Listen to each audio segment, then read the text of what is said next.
This is Success Stories. I am your host, Alan Mendenhall. Success Stories is a program at the Sorrell College of Business that highlights the lives and careers of people who have accomplished great things. I'm joined today by my good friend, Michael Maibach. Michael Maibach is now a distinguished fellow at Save Our States, but he had a long career in business. He started off actually holding public office while he was a college student, began working at Caterpillar, became a high-level executive there, moved on to Intel Corporation, where he was the founder of the Global Government Affairs Division, and became a vice president. He was president of the European American Business Council and has done many, many different things over his career. So, Michael, it's really great to have you here. Thanks, Alan. Well, I want to begin by asking you from the beginning about Caterpillar and your decision to start working for Caterpillar. I know when you interviewed for that job, you were asked, why would you leave public life to come work for a private company? And what was your response? Right. Well, thank you for having me. When I was an undergraduate, I was elected to the DeKalb County Board. That's a small county, an agricultural county. In Illinois? In Illinois, in northern Illinois. And I was a student at Northern Illinois University. So there I was, not legally able to drink, but I became a county board member, and I also was giving out liquor licenses because the county board does that.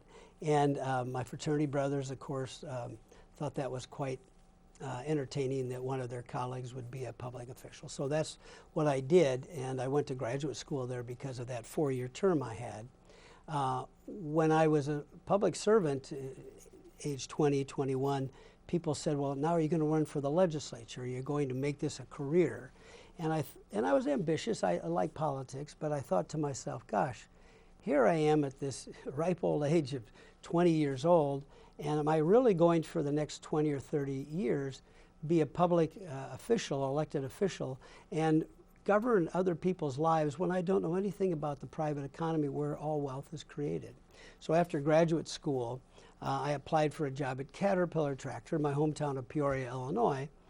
And the vice president who I interviewed with said, well, you know, you were an elected official, you have this graduate degree, why do you want to come here and be in our public affairs division to advocate for our company before the state legislature? That was the job I interviewed for. And I said, gee, I got to find out how wealth is created. And when people at this company make these tractors and wheel loaders and all these different products, and you help build highways and houses and mining, et cetera, all the applications. This is how you learn how wealth is created, what people do for a living that are not regulating other people's lives in government. So I want to work here to find out about the private economy, because in the end, that's where we have human flourishing. You know, people voluntarily serve. They're not told by government to do, you know, to serve others or create. And frankly, all the wealth is created by a few people that get together and start a company. Well, you were hired to do government affairs work and lobbying, but at Caterpillar, there was an interesting policy in place at the time that required you to go work in the plants and see what life was like on the plants. You had to know how these tractors and other machinery were manufactured. Right. And you learned some very interesting management lessons during that time, did you not? Right. So at Caterpillar, typically in those days, this is 1976 when I joined them, most people stayed 30 to 40 years. This was a lifetime. In the last generation before me, people they'd come out of the Depression and World War II, so they had a job, they kept it for the whole life. Now people change every time they get a new cell phone. But in those days, people had 10, 20, 30, 40-year pins on their lapels and dresses and stuff. So one of their policies was when we hire a new college grad, before we give them, whether it's a sales job or an accounting job or a government affairs, which is what I was hired for, you go work in the factory for a year to find out how we build our products. And matter of fact, the person before me that was offered this job before I interviewed for it said, I'll take the job, but I don't want to work in the factory. That's beneath me, right? And so when I was interviewed, they said, how do you feel about working as a foreman in the factory for a year? And I said, I love factory tours. I think that'd be fascinating. So over the first 3 months, I took apart a diesel engine and put it back together. It didn't work, but that's one of the things I did.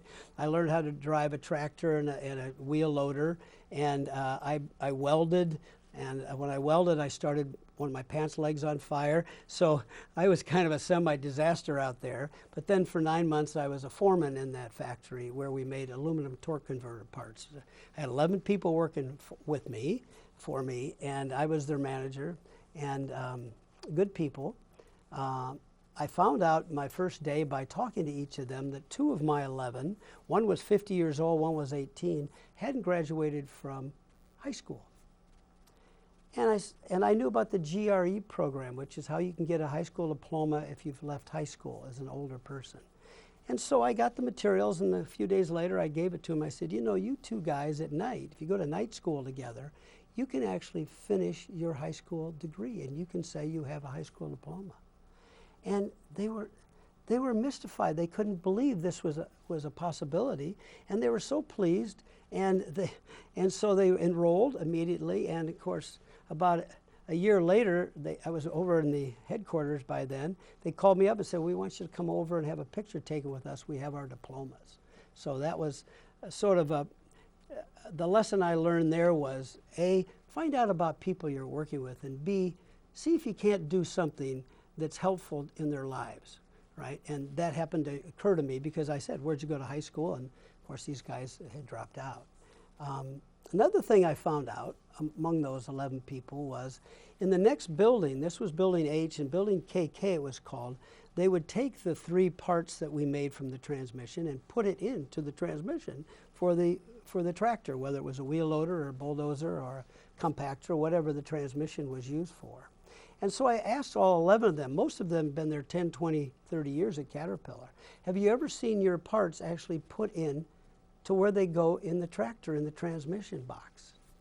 No, that's in the next building.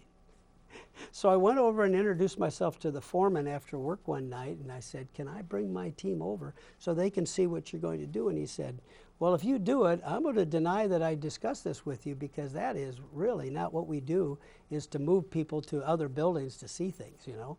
And so I said, "Okay, I'll take all the responsibility. You'll just be surprised." So a few days later, 10 a.m., I said, "Everybody shut down your machine. We're going to walk to the next building," which was very close, right next door.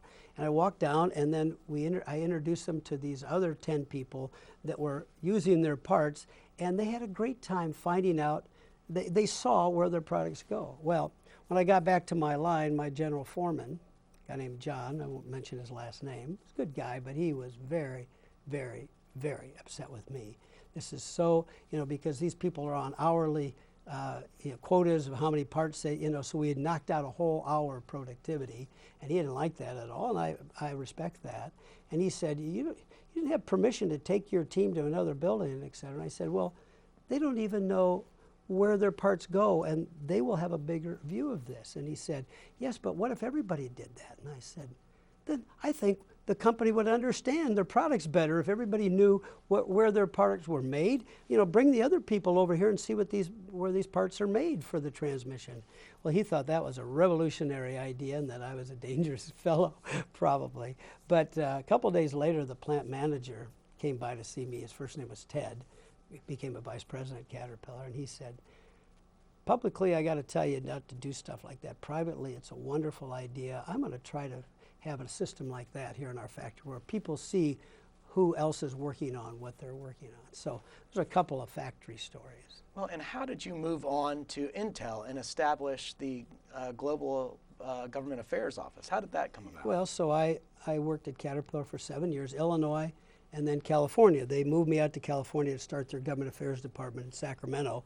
I did that for 4 years, and then they moved me to D.C. But once I moved to D.C., I went to a wedding back in California of some friends of mine, and at the wedding somebody told me there's this company called Intel.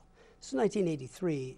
Everybody had typewriters. Nobody knew what a personal computer was or computer chip. I mean, they were out there, but people didn't know about them. Intel was started in '68, so it was, 12, 13 years old. It's not very old, a very small company, 5,000 people, maybe, something like that. But I heard they were looking for a government affairs manager, somebody to start the department. And there were several good people ahead of me at Caterpillar, 5 or 6 who were older, had more seniority, and I thought, geez, it'll be 20 years before I run my government affairs department that I'm in. But if I go to Intel, it'll just be me, but I can actually lead a department and do it the way I want. So I applied, and they'd already interviewed about 40 people for it. But the fellow that interviewed me, I could tell the reason he hadn't hired any of those very good people, 40 people, was he was the head of the law department, but he didn't know anything about lobbying. And I think he was afraid to fail in the sense, how do you know a good lobbyist from a bad lobbyist, right? Like if I hired an accountant, other than do you have a calculator, what would I ask them? You know, do you have an accounting degree? But I wouldn't know good questions to ask. So I sat down and interviewed with him, but the night before I put together 3 pieces of paper and sort of anticipating that that was his problem. So part of the lesson here is anticipate what the other person's issue is. And so he started asking me questions in the interview that had nothing to do with what a good lobbyist needed to talk about, right? I see you have a graduate degree in political science and in constitutional law and you know, do you know who the chairman of this committee is and stuff? But it really wasn't about managing policy for a big company. So I said, if you don't mind, Ted, his name's Ted Vian, a wonderful guy. I said, I've got these 3 pieces of paper. So I laid them out. And the first one was, here are the issues I think your company would care about in Washington and Sacramento from reading your annual report. Here are the trade associations, because you need to lobby on teams that you should join in Washington and Sacramento. And here are the 10 or 15 things I would do the first 6 months to make this department begin and have a good takeoff and be successful. So this is really how I would see this job unfolding. To which he said, can I keep these? And I thought to myself, all 40 people you interviewed could lay out this simple plan of how to do this. But in his view, this finally told him, this is a guy, if I put a quarter in, it will operate, right? And so he said, can I keep these? I said, yes, sir. And the next week he had me out to headquarters to meet other people. I had 2 other competitors for the job out there. And they gave me the job to start the government affairs department. But I think I got the job because I took the initiative to think about what the problem he was trying to solve, rather than, let me tell you about me, it was really, let's discuss what you're dealing with here. Let's see if I could be a good fit. And you had several ethical principles for the employees beneath you. What were some of those principles? Well, I only have one principle. I have an ethics policy. It's one sentence. Don't say, write, or do anything you don't want to show up in the newspaper, or in these days, in the internet, right? That was it. In other words, don't embarrass yourself and don't embarrass the company. We're a big global company, whether it's Intel or Caterpillar, a big global company, and that was my ethics role. And it worked very well. Well, you were here on the campus of Troy University this week, and you gave a lecture titled Confessions of a Corporate Lobbyist. Right. And that talk involved several stories of your experience in lobbying, Right. each of which had a moral to it. I'm wondering if you have some time to tell us at least one of those stories.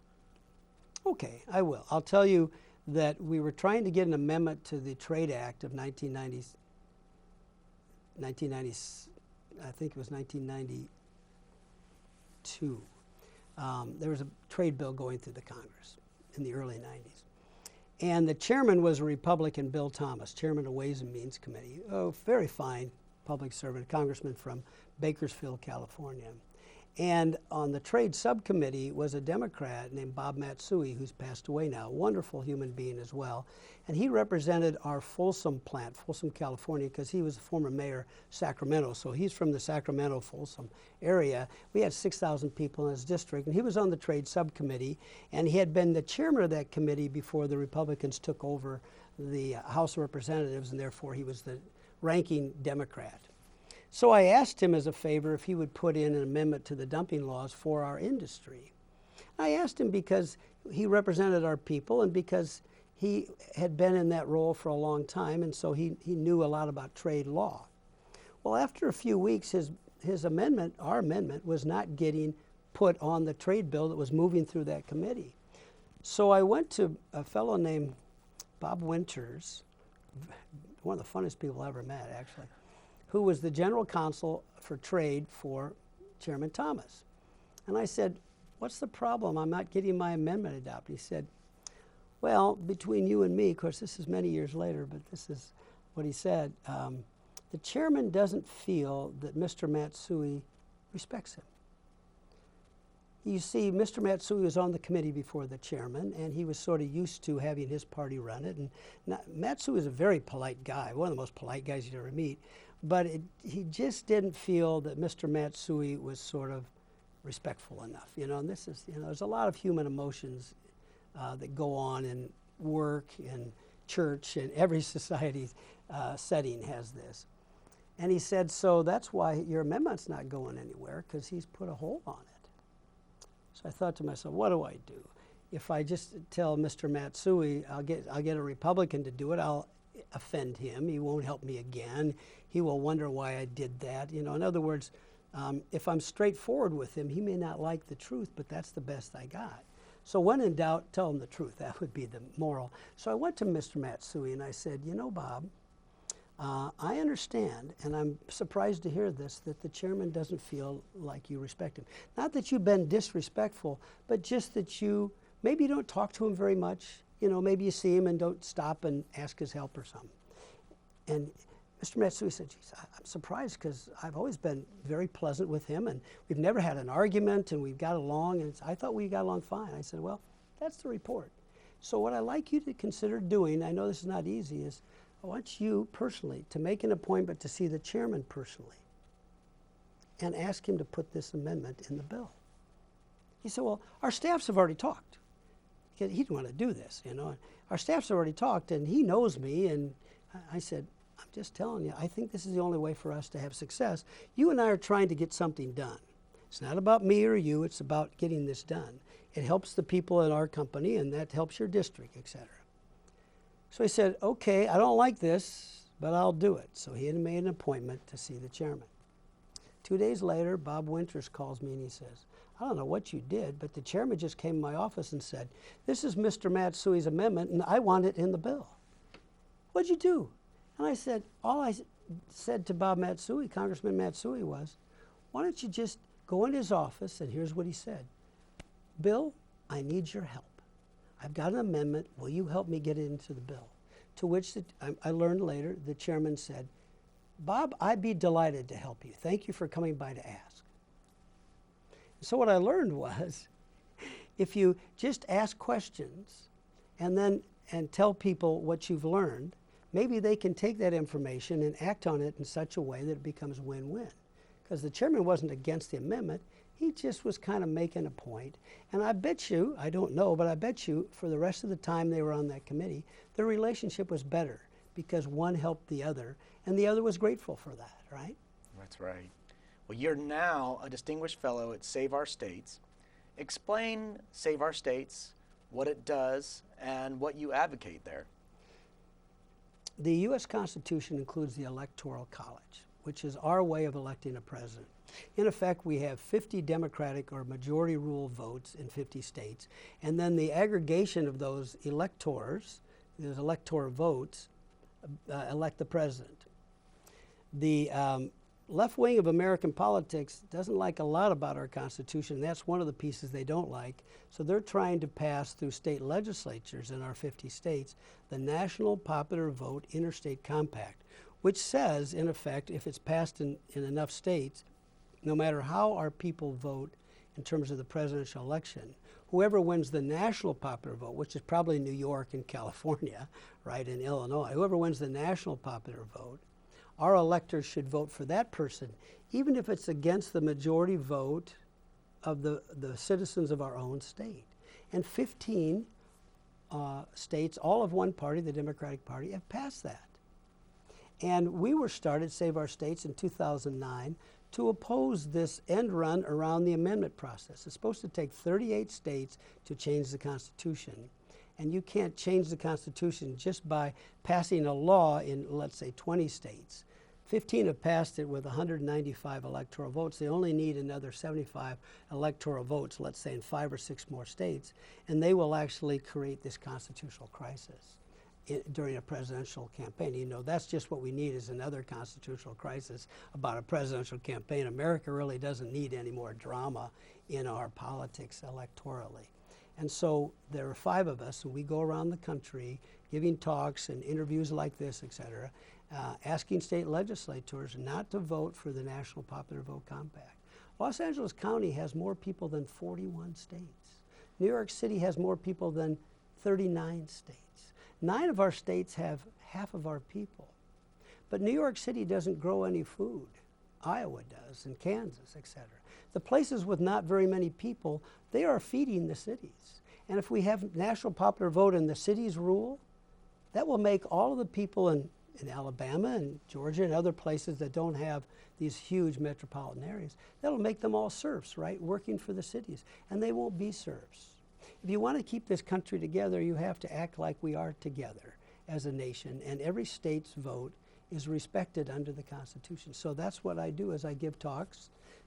We don't charge anything. Go to civic groups, universities, colleges, high schools, any Rotary clubs, anybody that wants me to give a speech, or my colleagues. We go around the country, we have a travel budget, and we debate, and we otherwise defend the Electoral College. And you interact with students a lot. Let's say a young person, a college student, comes up to you and says, Mr. Maibach, I'm having trouble figuring out what it is I want to do for a career. What do you tell that person? Well, I usually ask them what their interests are. So for example, if I said, well, you know, because a lot of times they say, who will hire me? And I think that's the wrong question. I would ask, where are the squirrels? Squirrels play with squirrels. You have to find out what kind of a squirrel you are, right? So let's say they love travel and they love history. I say, great. If you love travel and history, you can work for the State Department as a foreign service officer, and every 3 years they'll transfer you to a different country, and you'll travel and you'll learn the history of all different countries in your career. Or you could teach history at a college and take your students abroad, you know, let's say to Europe or to Asia, and teach history that way. That's travel and history. Or you could start a travel agency that gives historic tours and take people all around the country, all around the world, giving historic tours, or around the United States for that matter, you know. And so these all very different, one's for government, one's for university, one's for private sector. All three involve history and travel. So what you have to find is what you're really interested in, and then find out who engages in that, and ask yourself, do I want to be in the private sector, the for-profit company sector? Do I want to be in nonprofits or a university, or do I want to work for government? So once you know what you like to do, and you know what kind of squirrel you are, then find out where are the university squirrels that want to teach what I teach, or where are the people that have a company that I want to work for. And you know, if you want to start a travel agency, go work for a travel agency and learn how it's run, and then start your own or become a partner in that travel agency. So that's just an example of finding out what you're interested in rather than who will hire you. That will come once you know what your interests are. Well, I heard you telling one student who came to you with a similar question that she ought to take out 3 issues of The Economist and read through it and find what material interested her, because sometimes students don't even know what it is. Of course. So the rest of the story is, because I counsel young people sometimes on this, I say your homework before you meet with me, you should go through it 3 editions of The Economist magazine and 2 editions of the National Review magazine. 5 magazines, or weekly magazines. And rip out the stories that you would like to read if no one forced you to read them. You know, maybe nothing on Africa, but everything about the European Union. Nothing about electronic vehicles, but everything about the future of the internet. Whatever it is, maybe it's the chemical industry, maybe it's Uganda, whatever your interests are, pull them out, staple them together, and put them out and look at them for a while and say, why am I interested in all of this? And then we would sit down and say, why are you interested in these things? You know, my first essay that I published was in 1978 in my hometown newspaper on the Electoral College. So I knew when I was a college student, I wanted to speak and write about the Electoral College. Then I had 40 years of business, and now I work for Save Our States defending the Electoral College. But I've been all that career publishing on the Electoral College as sort of a hobby. So I always knew I was interested in this, and when I got out of business, I said, what am I going to do? I'm going to defend the Electoral College, because the National Popular Vote had come along. Well, really quickly, what was the nature of your work for the European American Business Council? So countries are verticals. They're sovereign. They have their own laws and regulations. Companies are global, horizontal. And what they want is a friction-free market, right? So for example, the U.S. uses U.S. GAAP accounting standards. Europe uses IFRS, so two different accounting standards, right? But on and on and on, different plugs, different e-vehicle, electric vehicle plugs, all kinds of things. So what we try to do with our 75 global companies is get the European Union governments and the United States government to agree on certain things like biofuel standards or e-health standards, health records that are digitized. We're trying to get them to do that. Now, it was very, very hard to do because these two big governments both think they're so big and important that they don't want to bend to the other one. What I learned was, for example, if we'd been the U.S. Central America Business Council, we could have gotten all the Central American companies to cooperate with the U.S. because they'd want to have an open market between us. That's why there is a free trade agreement there. There's a free trade agreement between the U.S. and Central America, and NAFTA, of course, but there's no free trade agreement between the U.S. and Europe. So, but that's what we did. We tried to harmonize regulations and standards to open up friction-free markets. Well, Michael, you've had a fascinating career, and you are a source of wisdom and insight.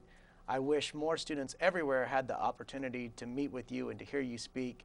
And for those that want to get in touch with you, to have you come speak to their campus, what can they do? Just go to saveourstates.com, request a speaker, find my name there. I'm listed in Virginia because that's where my home is, but just saveourstates.com, request a speaker, or just send them an email, or they can send me an email. I'm on Facebook and LinkedIn. They can find me, Michael Maibach, on those mediums too. Well, thank you very much, Michael. It's been a pleasure. This has been another program of Success Stories.